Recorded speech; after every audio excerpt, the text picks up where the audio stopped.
हो गया। तो इस पर और क्वेश्चन हम आपको सीट असाइनमेंट डीपीपी में इस पर देंगे, तो सब क्वेश्चन आप बनाएंगे। बट इसके पहले आपको क्या करना है, सबसे पहले जितना भी हम लोग का पीछे के क्लास जो हुआ है रेजोनेंस वगैरह वो सब पूरा कंप्लीट करिए, और ये चैप्टर पूरा कंप्लीट होने पर फिर क्वेश्चन भी हम देंगे, उसका हम लोग पूरा डाउट भी क्लियर करेंगे, और उसके बाद फिर हम लोग सॉल्यूशन वगैरह की तरफ फिजिकल में सॉल्यूशन इसके बाद करेंगे हम लोग। ठीक है, चलो देखो जरा। अब हम लोग एसिडिक स्ट्रेंथ जो है देखेंगे कार्बोक्सिलिक एसिड का। ठीक है, तो लिखिए acidic strength of carboxylic acid, acidic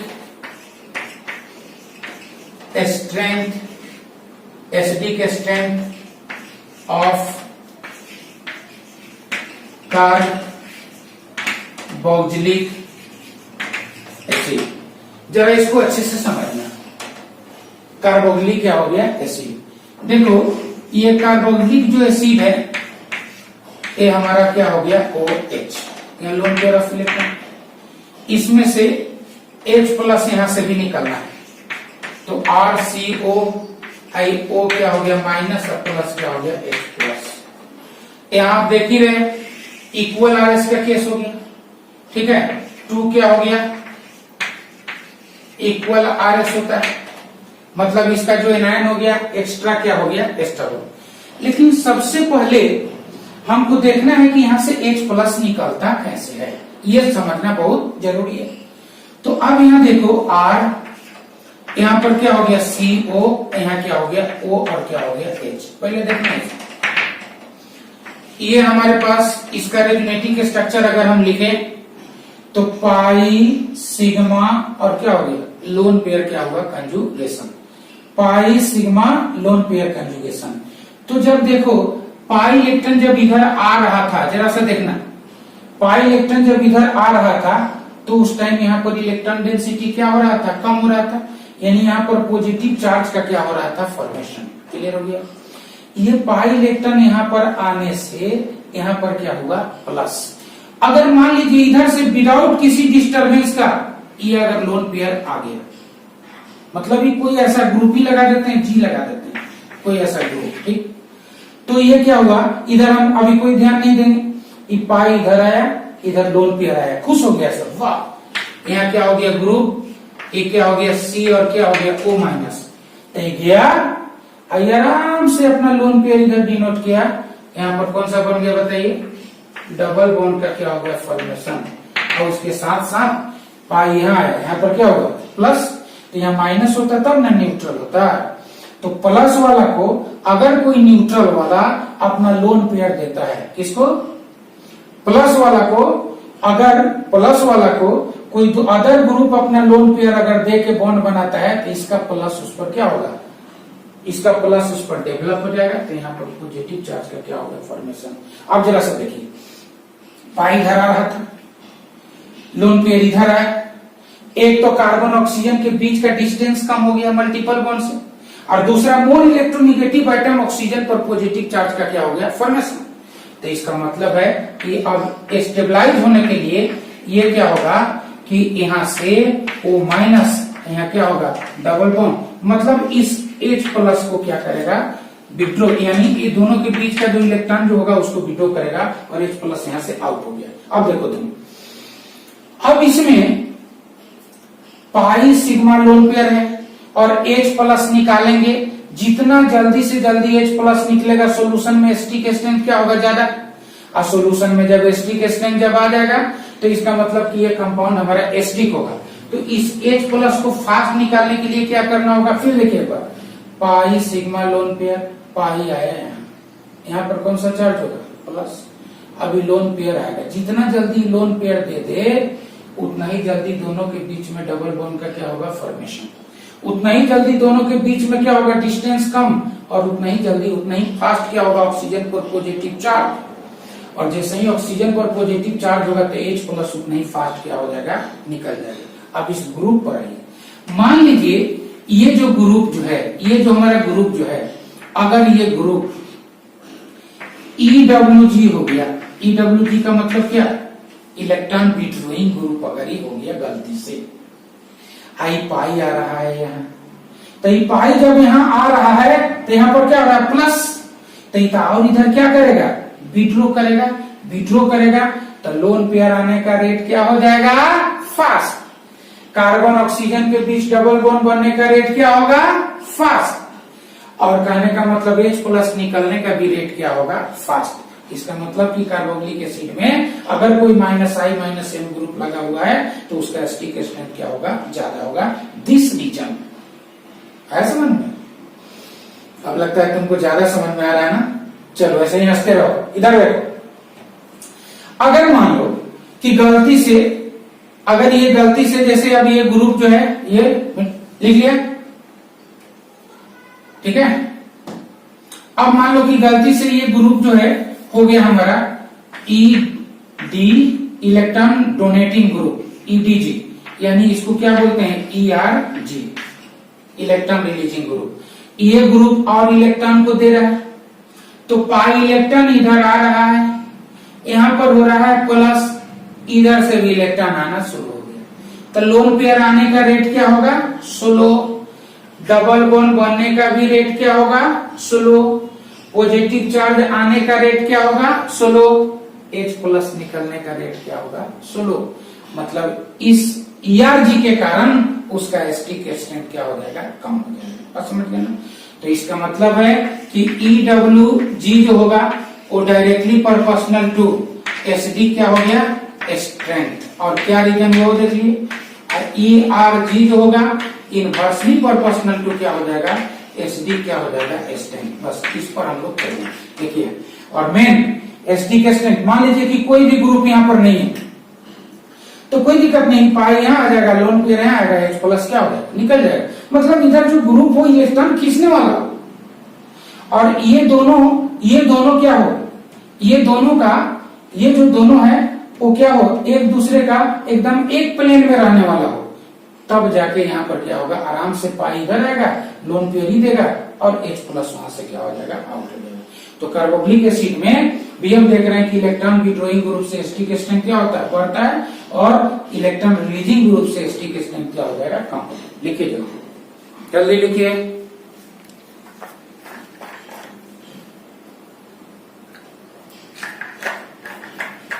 चलो देखो,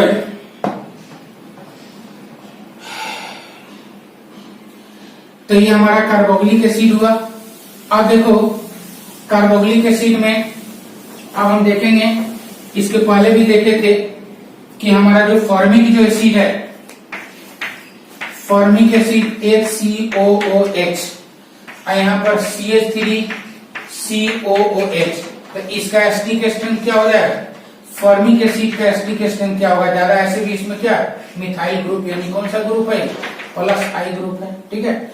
दूसरा देखो ये क्वेश्चन, CH3 और COO क्या हो गया H, फिर CH3 CH2 और COO क्या हो गया H, तो इसका एसिटिक स्ट्रेंथ क्या हो जाएगा ज्यादा हो जाएगा। इसको करिए आप, CH3 CH2 COOH, CH3 Cl और COOH, यहाँ कौन सा ग्रुप है -I ग्रुप है, तो इसका एसिटिक स्ट्रेंथ क्या होगा ज्यादा हो जाएगा, ठीक है। फिर यहाँ पर देखिए एक क्वेश्चन और, यहाँ पर हमारे पास COO क्या होगा H, और यहाँ पर क्या होगा Cl, ठीक है, COOH, और यहाँ पर क्या हो गया NO2। अब देखिए -I ग्रुप से एसिटिक स्ट्रेंथ क्या होगा बढ़ेगा, तो इसका एसिटिक स्ट्रेंथ क्या होगा ज्यादा हो जाएगा, क्योंकि NO2 का -I पावर क्या होता है ज्यादा होता है। लिखते रहिए जल्दी।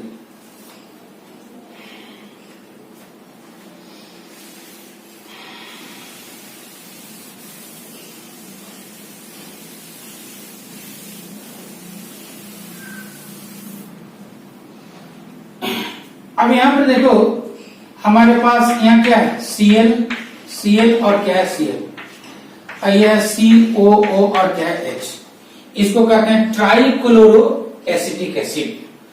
और यहाँ पर हमारे पास क्या है F है और क्या है F, यहाँ COO क्या है H, इसको क्या कहेंगे, ट्राईफ्लोरोएस्टिक एसिड। ये ट्राईफ्लोरोएस्टिक एसिड है, ट्राईफ्लोरोएस्टिक क्या हो गया एसिड।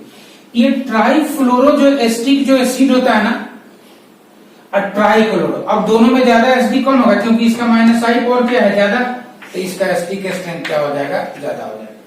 इसी तरह से अगर हमारे पास एसिटिक एसिड है, ये होगा एसिटिक एसिड, और ये CF3COO क्या है H, ट्राईफ्लोरोएस्टिक एसिड है, जानते हैं ये 1 लाख टाइम्स ज्यादा इसका एसिडिक स्ट्रेंथ होता है, किससे, एसिटिक एसिड से 1 लाख, यानी इसका जो एसिडिक जो स्ट्रेंथ होगा, इसका एसिडिक स्ट्रेंथ क्या हो जाएगा, ज्यादा हो जाएगा। एक और देखो क्वेश्चन, जैसे हम तो जानते हैं कि फॉर्मिक एसिड का जो एसिडिक स्ट्रेंथ होता है, जितने भी एलिफैटिक कार्बोक्सिलिक एसिड है सबसे ज्यादा। अब यहाँ पर देखो, यहाँ पर क्या होगा CH2 और क्या होगा Cl, आई हो गया COO क्या होगा H। इसमें देखो ये फॉर्मिक एसिड हो गया, आई हमारा हुआ क्लोरोएस्टिक एसिड, तो इसका पीके जो वैल्यू होता है वो होता है 3 पॉइंट क्या होता है 7, और इसका जो पीके जो वैल्यू होता है वो होता है 2 पॉइंट होता है 8, 2.86। इसका पीके वैल्यू कितना होगा 2.86, इसका पीके वैल्यू कितना होता है 3.7। जितने भी एलिफैटिक कार्बोक्सिलिक एसिड है उसमें सबसे ज्यादा एसिडिक स्ट्रेंथ किसका होगा, फॉर्मिक एसिड का। लेकिन जैसे ही एसिटिक एसिड में क्लोरीन यानी माइनस आई ग्रुप को जैसे ही लगाया, इसका एसिडिक स्ट्रेंथ क्या हो जाएगा, ज्यादा हो जाएगा, इसका एसिडिक स्ट्रेंथ हमारा ज्यादा हो जाएगा। ठीक है, यानी कहने का मतलब है कि फॉर्मिक एसिड का पीके का जो वैल्यू होता है, लिखा है कि आपको वो होता है 3.7, एसिटिक एसिड का जो पीके वैल्यू होता है 4 पॉइंट होता है 7, अब बेंजोइक जो एसिड होता है उसका पीके जो वैल्यू होता है वो कितना होता है, याद है 4 पॉइंट क्या होता है 2। याद तो रखेंगे नहीं आप, चलिए ठीक है हम ही याद रख लेते हैं, लेकिन थोड़ा थोड़ा याद रखिए, और बार बार बोल रहे हैं कि रिवीजन करिए पीछे से। ठीक है, चलिए देखिए, यानी हमारे पास है फॉर्मिक एसिड HCOO और क्या है H, हमारे पास है बेंजोइक एसिड और हमारे पास है एसिटिक एसिड। ठीक, तो इसमें क्या होगा कि सबसे ज्यादा एसिटिक स्ट्रेंथ किसका होता है, फॉर्मिक एसिड का, फॉर्मिक एसिड का एसिटिक स्ट्रेंथ ज्यादा होगा। अब बेंजोइक एसिड हो गया, ये रहा बेंजोइक एसिड, ठीक है, ये रहा बेंजोइक एसिड और ये रहा एसिटिक एसिड। दोनों में हम देखेंगे कि आखिर बेंजोइक एसिड का एसिटिक स्ट्रेंथ ज्यादा क्यों है। तो अब आप देख लीजिए, देखिए ये आपके पास बेंजोइक एसिड है, IC double bond O, I क्या हो गया O माइनस, यानी कहने का मतलब है कि आप बताइए ये क्या हो गया, बेंजोइक एसिड का क्या हुआ एनायन, और एसिटिक एसिड का एनायन जब आप लेंगे तो एसिटिक एसिड का एनायन क्या हो गया, इसको ले लीजिए, ऐसे कर लीजिए। ठीक है, ठीक है, यहाँ पर H प्लस हम निकाल चुके हैं, यहाँ पे H प्लस निकाल चुके हैं। ठीक, ये देखिए यही हमारा एक्टिव जो ग्रुप है, जहां से एसिटिक स्ट्रेंथ को देख रहे हैं हम लोग यहीं से। अब इसमें देखो यहाँ pi sigma pi conjugation, pi sigma क्या है पाई, इसमें पाई सिग्मा पाई, मतलब यहाँ तो रेजोनेंस है ही, इधर भी हमारा रेजोनेंस है एक ही, और दूसरा ये जो ग्रुप होता है कौन सा ग्रुप होता है, माइनस आई ग्रुप। क्या होता है, माइनस आई ग्रुप से जो सेकेंड पीरियड का एनायन है ये ऑक्सीजन, सेकेंड पीरियड का जो एनायन होगा वो ज्यादा क्या होगा, स्टेबलाइज होगा।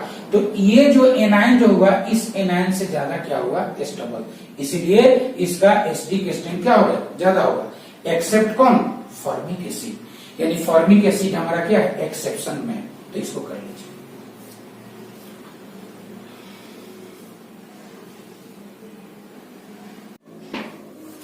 चलो हो गया। अब चलो देखो, अब हम लोग देखते हैं,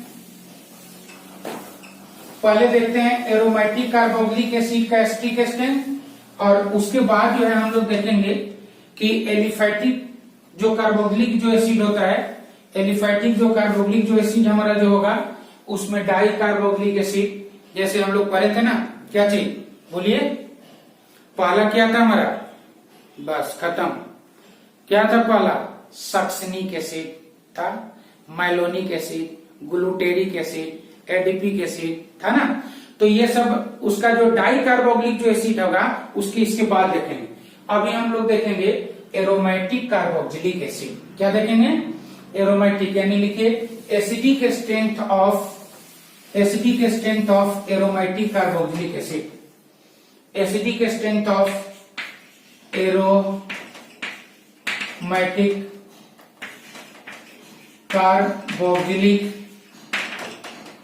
कार्बोक्सिलिक क्या हो गया, एसिड, एरोमेटिक कार्बोक्सिलिक एसिड। देखो एरोमेटिक कार्बोक्सिलिक एसिड में हमारा है बेंजोइक एसिड या बेंजीन कार्बोक्सिलिक एसिड, ठीक है। यहां से जब हम निकाल देंगे H प्लस तो क्या हो जाएगा, H प्लस जब यहां से निकलेगा एक्वस में तो CO और ये क्या होता है O माइनस, और प्लस क्या होता है H प्लस। देखिए ध्यान दीजिए, ये हमारे पास है, यहां पर हमारे पास क्या है O और क्या है H, ध्यान दीजिएगा, ठीक है। अब जरा सा देखिए पाई सिग्मा और क्या है बताइए, पाई सिग्मा और लोन पेयर क्या होगा, कंजुगेशन। अब यहां से आप जो है ना रेजोनेंस देखिए, पाई सिग्मा लोन पेयर ज्यादा एक्टिव है, तो यहाँ प्लस को हम दिखाएंगे नहीं, लेकिन आपको समझने के लिए हम यहाँ पर थोड़ा सा प्लस लिख देते हैं, ठीक है।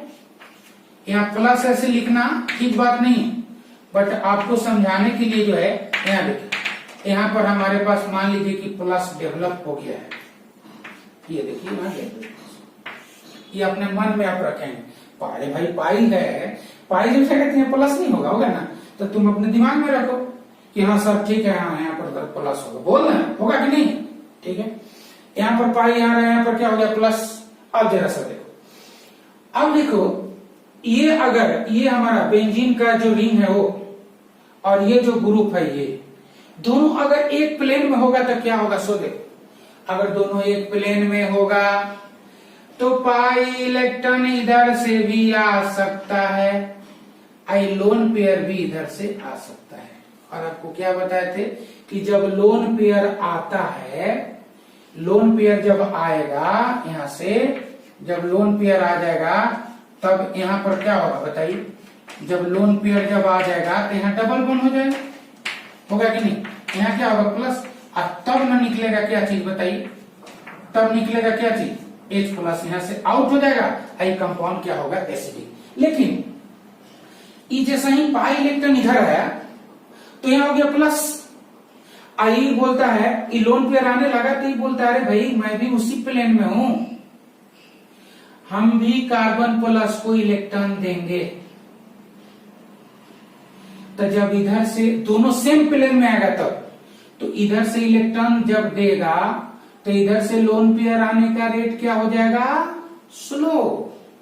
और लोन पेयर आने का रेट जब स्लो होगा तो कार्बन और ऑक्सीजन के बीच डबल बॉन्ड फॉर्मेशन का रेट क्या होगा, स्लो।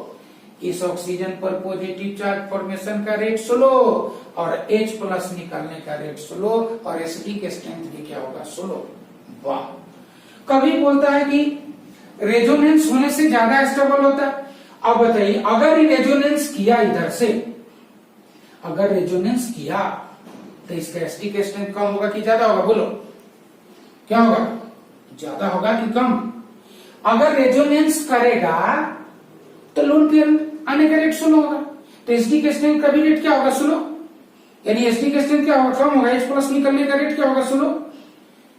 तो इसको लगता है ना इसको कि यार हमको ज्यादा एसिडिक रहना है, देखो ना हमको ज्यादा एसिडिक रहना है, अच्छा ज्यादा एसिडिक रहना है तो अब यहाँ पर क्या होगा कि इसमें कुछ ऐसा ग्रुप लगा दिया जाए जो इसको आउट ऑफ प्लेन कर दे। तो मान लो कि एक ऐसा ग्रुप लगा देंगे कि आउट ऑफ प्लेन अगर हो जाएगा तब तक इधर से रेजोनेंस होने का रेट क्या होगा, स्लो, तभी पाई आ जाएगा इधर, आई लोन पेयर इधर, और आराम से H प्लस क्या हो जाएगा, निकल जाएगा। इसका मतलब है कि यहाँ पर ऑर्थो इफेक्ट आएगा। कौन सा इफेक्ट आएगा? Ortho effect. अभी जब प्लेन में रहेगा तो ST का स्ट्रेंथ क्या होगा? ज्यादा। देख लिए ST का स्ट्रेंथ क्या होगा? ज्यादा। लेकिन मान लो कि इसमें कोई भी ग्रुप, एक ग्रुप हम लगाते हैं, ये ग्रुप क्या हो सकता है? EWG भी हो सकता है, और क्या हो सकता है? ERG भी हो सकता है। दोनों में कुछ भी हो सकता है, कोई भी ग्रुप हो सकता है। आई कहाँ लगा हुआ रहेगा? किस पोजीशन पर? ऑर्थो पोजीशन पर। कहां पर लगा हुआ रहेगा? ऑर्थो पोजीशन पर ही लगा हुआ रहेगा, ऑर्थो पोजीशन पर। अब देखिए क्या करेगा।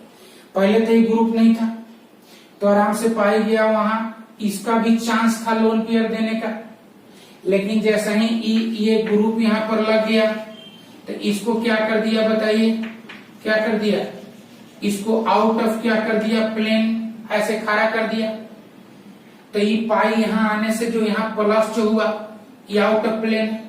तो आउट ऑफ जब प्लेन रहेगा मतलब इसमें वैकेंट जो पी ऑर्बिटल होगा परपेंडिकुलर होगा, तो ई जो पाई इलेक्ट्रॉन आना चाहिए वो यहाँ पर नहीं आ पाएगा। और जब यहाँ पर नहीं आ पाएगा तो लोन पेयर आके अपना कांड करके चला जाएगा, और लोन पेयर जब आ जाएगा तो डबल बॉन्ड हो जाएगा, और यहाँ से आराम से क्या निकल जाएगा? H प्लस निकल जाएगा। This is called ortho effect. यानी कहने का मतलब है कि इसमें जो हमारा है कि इसमें ऑर्थो जो इफेक्ट होगा वो कैसे होगा बताओ? ये ऑर्थो इफेक्ट जैसे कार्बोक्सिलिक एसिड ऐसे प्लेन है तो H प्लस जाने का रेट थोड़ा सा स्लो है, क्योंकि ये भी तो पाई इलेक्ट्रॉन इसके साथ कांट कर देगा। लेकिन ऐसा कोई ग्रुप आ जाए जो इसको आउट ऑफ प्लेन कर दे, आउट ऑफ प्लेन करेगा तो यहाँ से रेजोनेंस नहीं कर पाएगा, और नहीं करेगा तो ई करेगा, तो डबल बॉन्ड आएगा, और डबल बॉन्ड आएगा तो प्लस हो जाएगा, प्लस होगा तो H प्लस यहाँ से आउट हो जाएगा। तब चलिए यहाँ पर केस एक बनता है, उतार लीजिए पहले। बस यहाँ से इसको अभी आज लास्ट करेंगे, फिर नेक्स्ट लेक्चर में हम लोग देखेंगे। जल्दी उतारिए। अब यहाँ से एक केस जो बनता है वो होता है हमारा ऑर्थो इफेक्ट। क्या होता है? Ortho effect. Ortho effect, ortho effect लिखो जल्दी, लिखिए ऑर्थो इफेक्ट। लिखिए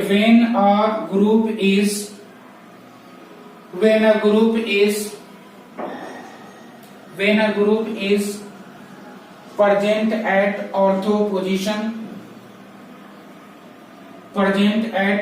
position